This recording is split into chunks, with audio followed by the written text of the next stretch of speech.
All right, we're finally here, everybody. We are on the 10th installment of Get Decked. There's your whack noise. But this is the series where I open a Scarlet and Violet Elite Trainer box. We've gone by release from Scarlet and Violet base all the way through to Shrouded Fable, and today we are finally on to Stellar Crown. Here's what's different about this episode. Previously, we were at the 9 packs, we take a look at what can get added to the deck, we play test it, we give it a score, and we move on to the next set. But I've been playing catch up with Pokemon, so I haven't ripped a pack or a set yet that we hasn't seen tournament play, that hasn't seen the meta change. Like, I'm going into Stellar Crown pretty much friggin' blind, which is fine. It's gonna test my skills a little further, and it may force me to make something a little more creative than just adding a couple cards to a pseudo Gardevoir deck. But anyway, here's a picture of what the deck looked like at the start of today's video. And just as a quick recap, we finished our video last time after Shrouded Fable with a consistency rating of 7.5 out of 10, a power level of 6 out of 10, and a synergy rating of 7.5 out of 10 for a total of 22 out of 30 points. So the deck's getting pretty good. It's pretty stable, it's consistent, it can hit, it can disrupt a little bit. It's a good deck, but reaching that next level I think is going to be incredibly difficult, especially not knowing what cards are even going to suit the meta right now. So without any further ado, we're going to open up these packs, and then I'm going to take a look at what I can throw in the deck before I fall asleep at the table. We're here now with our box. I don't even know why I bothered starting the clip without breaking down the packs, but I'll be back in 3 seconds with 9 packs sitting in front of me, and you don't need more context than that. We've returned with our 9 packs, but since the set's a day old, I think maybe an introduction to everything that's in the box is kind of a good idea. So here are your deck sleeves. The silver has like a little bit of a shimmer to it, but nothing crazy. The energy kind of has that cracked ice look. It's not holographic, but it's actually kind of cool. I think it's all right. And for the first time, we see the card dividers packaged with the promo card. The promo card being Noctowl. This Noctowl is great. I don't know if it suits my deck. The only thing I could think of replacing with Hoot Hoot Noctowl would be the Varoom and Revavroom, but that gets rid of my energy discard and my dry engine, so it's a maybe. But anyway, this card will end up being super playable across a lot of formats for time to come. Again, I just don't know if I see it fitting in our deck. But anyway, beyond that, I mean, you have your standard dice and damage counters. Nothing out of the ordinary. But we are now ready to commence the a transitional episode, if you will, of Get Decked. Because this is now the first episode. Now, 10 episodes in, this is our first episode where I don't have a meta, you know, around me to base my deck off of. So it's going to push me a little further as a player. But we've got Impidimp, we've got Tauros, Crabrawler, Comfey, Lacey, Celebi, Electivire, Greavard, Duraludon, and Archaludon. Probably not doing much there. Lacey doesn't seem like a bad card, but I don't think it's even better than Iono. It's kind of hard to justify switching them out. As far as cards that I would like to see from the set, I'm kind of curious about the A specs. I want the Charmander, I want the Bulbasaur illustration rare. Squirtle is good too, probably for its value, but I'm a big Bulbasaur fan. But here we've got Grubbin, Greavard, we got Joltik, Toedscruel. That's the second friggin' time now in 2 packs that I just get like a scripted evolution. We got Diancie, Togedemaru, it's kind of a cool looking card, Crabrawler, Meltan, and we got Garganical EX. This Pokemon can't be affected by any special conditions, and for 3 energy, you can do 170, and this Pokemon takes 70 less damage. Hard retreat cost of 4. 340 HP though. It's tanky, but no thanks.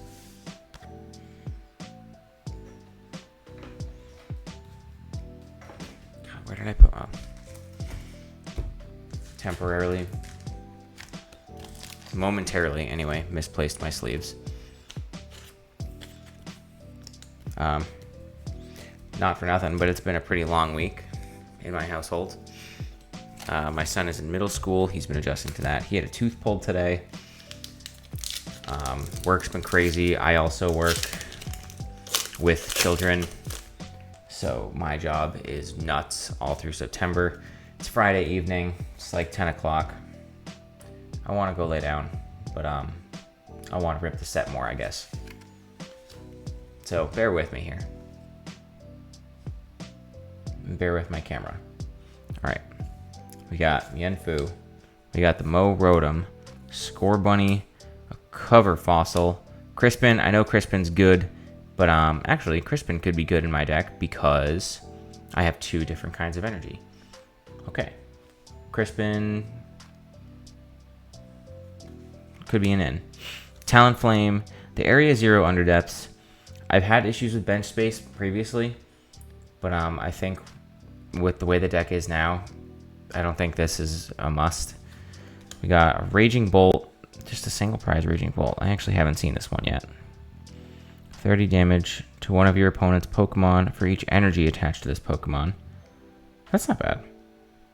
And Dragon Headbutt, 3 energy, 130. That first attack is okay, but it's hard to accelerate too. And then we got a Payapa Berry and Rhyperior.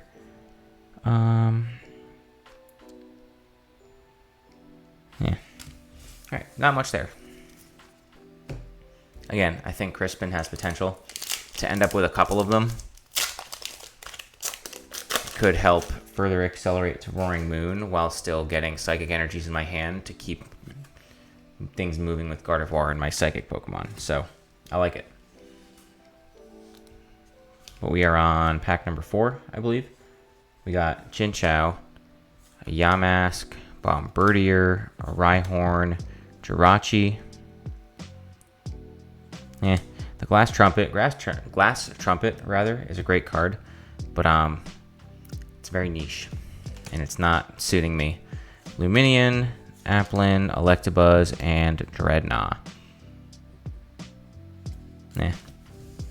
Nothing really there either. As far as Stellar Crown goes, I was super excited for this set when I first saw the first few releases of like what the set's gonna look like and the Stellar Terra Pokemon and all that. I had high hopes for how playable the set would be. As time passes, I think people are less and less optimistic about the well-being of this set. It may end up just being Obsidian Flames Part 2, as much as I don't want to be that negative about it. But hey, we have Duraludon. We've got Prougly, Tortuga, Crabominable, Revavroom, a Lapras, Drifblim. I don't even have the Drifloon from Scarlet Violet, Clink, and Melmetal.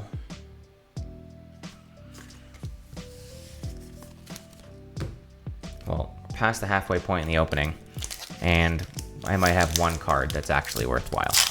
And not to mention our only pull is a regular EX that will never see competitive play. But it's fine, everything's fine, everything's great. I love doing this. Ripping packs is so worth it. Anyway, Carnivine, Riolu, Lechonk, we got Varoom, there's another Lacey, just in case, Rapidash, Vikavolt,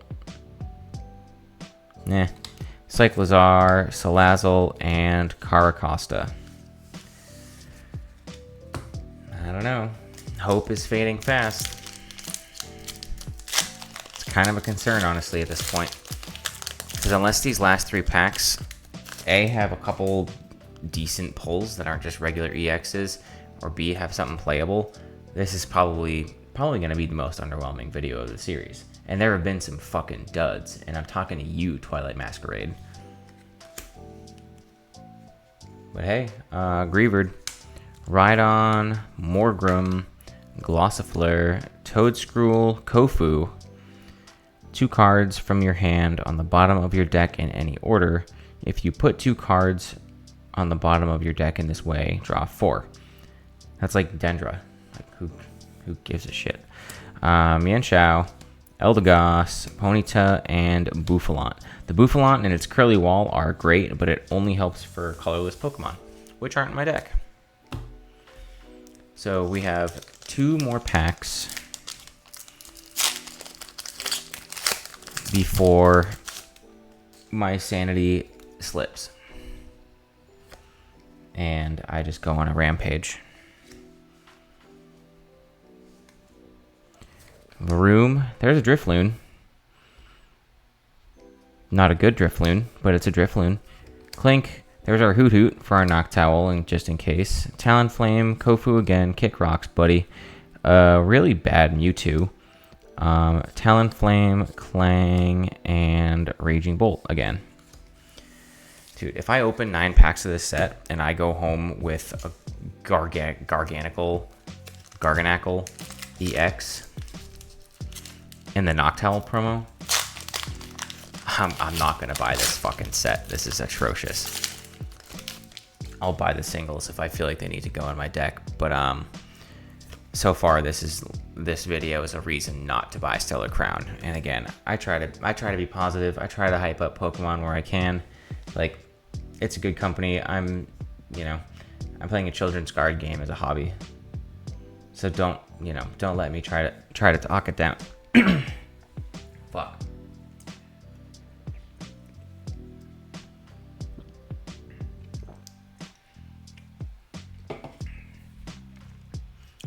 I try not to talk bad about Pokemon. I try not to talk it down. But sometimes they just miss, And this is looking bad. Chinchou, Tortuga, Eldegoss, Lantern. We got Briar. I didn't even think I have any Terra EX Pokemon in the deck. But I don't know. That could change, of course. We got Lileep, Luminion, and Grimmsnarl. Holy shit. Wow. There's our pulls, everybody. Take a look. I can barely fit them all on the screen. Here's what we pulled. This was fucking atrocious. Oh, and I don't want to go buy like a 3-pack blister like I did with Twilight, just thinking like, oh, that'll help. Oh my god. I don't know what I'm gonna do. I mean, yeah, I do. I'm gonna take a look and probably put 2 fucking trainers in the set into the deck, but it's not gonna feel very different. It's not gonna be an overly exciting piece of content from this point on. But anyways, I'm going to take a closer look at some of the cards that I didn't read through. I am going to see if there's something that I didn't catch the first time to throw in. Maybe there's something I can pair with some old cards. I'm going to do my due diligence and see what I can do with this deck. But I'm not very hopeful. All right, everyone. The deck profile is going to be short, sweet, to the point. As anticipated, I've got 3 cards coming out, 3 going in, and it's not going to feel very different at first. But it could open up some bigger plays late game when I go to the playtesting. So I'm hopeful that it feels like a bigger change than it really is. Anyway, coming out of the deck, we have the Cresselia and the 2 Janine's Secret Art. The Cresselia never even went into play during my playtesting last video. Seemed good on paper. It's unnecessary, clogs up a bench space, and I should be able to work around my prize cards even though I have a lot of 1-ofs in the deck. Janine's Secret Art was really just a use for Roaring Moon, but again, just didn't really speed up the gameplay and accelerate my attack strategy. Going into the deck, we have my Dedenne EX returning from my Scarlet Paldea Evolved, and then we have the 1-ofs, Crispin and Briar. So the thought here is that Dedenne, being a Terra Pokemon, can take advantage of Briar. and Briar comes in, if my opponent has exactly 2 prize cards remaining, if I can knock out one of my son's Pokemon with Dedenne at the same turn that I play Briar, I will take an extra prize card. And Dedenne does pair well with Gardevoir, where I can accelerate a couple energy, get an attack off, and possibly get that extra prize. Crispin kind of actually has a similar effect to Janine, where it gives me an opportunity to accelerate a Dark Energy to Roaring Moon, but I can also bring that second energy into my hand instead of just whiffing it when I only need 1 Dark-type Pokemon to attach to. So there's the deck, everybody. 3 in, 3 out. It's not going to feel super different 99% of the time, but looking forward to see how we do. So a week has passed, but we're finally moving into the playtesting after being sick and sniffly for a while. Sadly, we lost the first game's footage. My son played Giratina V-Star. The problem here is just that through these 3 games, the deck never feels any different. Crispin and Briar don't really have an opportunity to shine, and the Dedenne was really only put back in the deck to help Briar function. So we see a couple good early turn setups where I get Revavroom and Gardevoir EX out. We see my son and I go back and forth, but the deck really feels the same.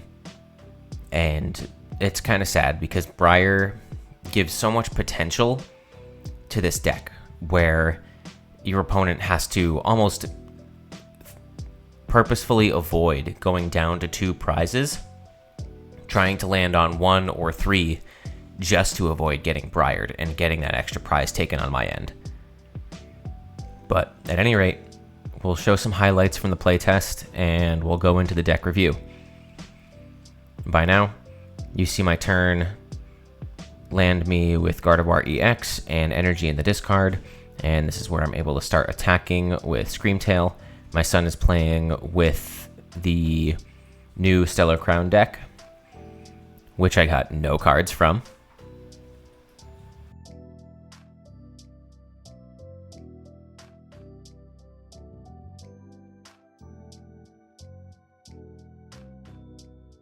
And then moving forward a little bit, my son is consistently getting attacks off with the Terapagos EX, and I've mainly focused on just sniping pieces of his bench with Screamtail.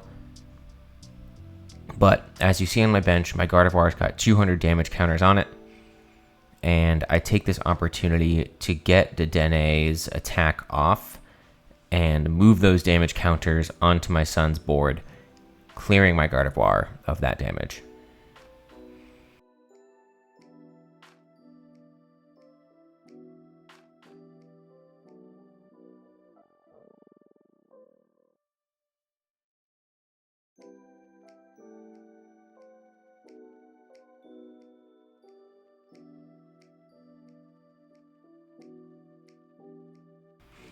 But moving into game 3, my son decided to play with the Chien-Pao EX deck on Pokemon TCG Live. And this game, I definitely struggled. And, you know, spoiler alert, my son wins this one. But I tossed the Crispin pretty much right from the get-go.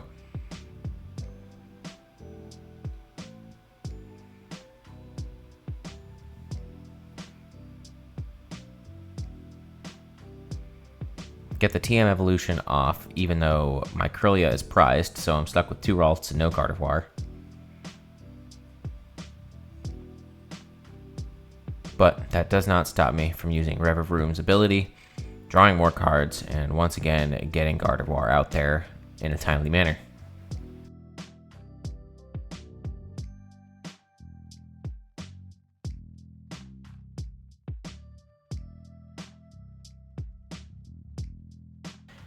From this point in the game, I'm relying on Flutter Mane to get some bench damage on Manaphy.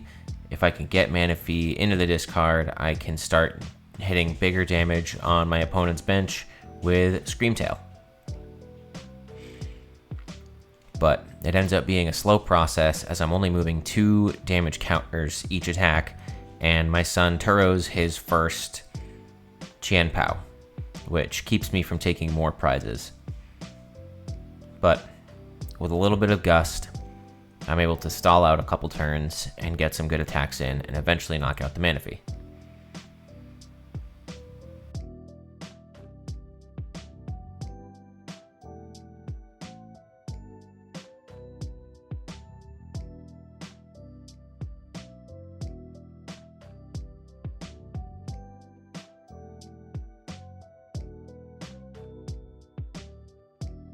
All these games felt the same exact way that they have before.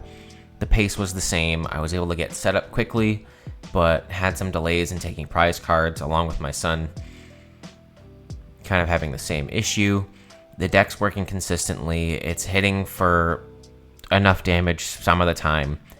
And, you know, Briar and Crispin really just made zero impact. Where Dedenne actually saw a good amount of use, even though it's not a necessary card in the deck. But here, Manaphy finally goes down, and I've got Dedenne, Screamtail, and Flutter Mane getting ready for attacks.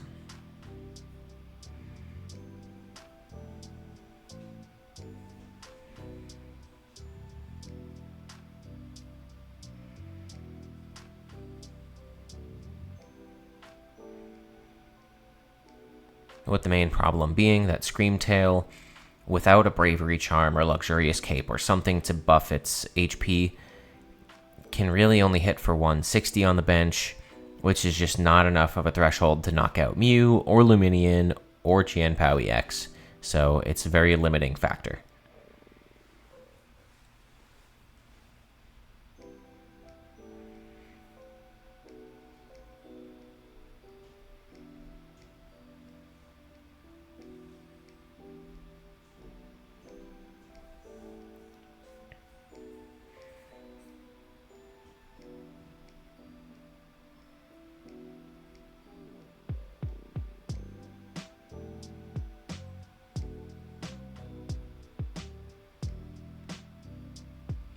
And here, my son makes a great play, gets tons of energy on his board, gets Barrel, gets Gardevoir in the active with the boss's orders, and retrieves his final energy in his discard, which just gives him enough damage to take out the Gardevoir in one turn.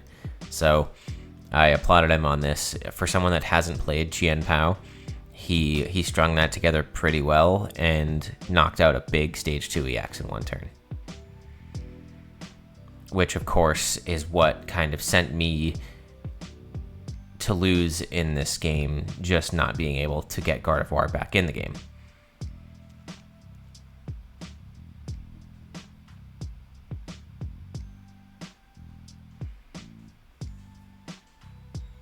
And my realization in this final clip is that I play Kieran when I should have switched my Roaring Moon out of the active and attacked with literally anything else. And instead, I used it for extra damage, thinking that I would be able to get my Roaring Moon out of the active. And so I end my turn just knowing, you know, my son's going to take this knockout, and I'm kind of screwed.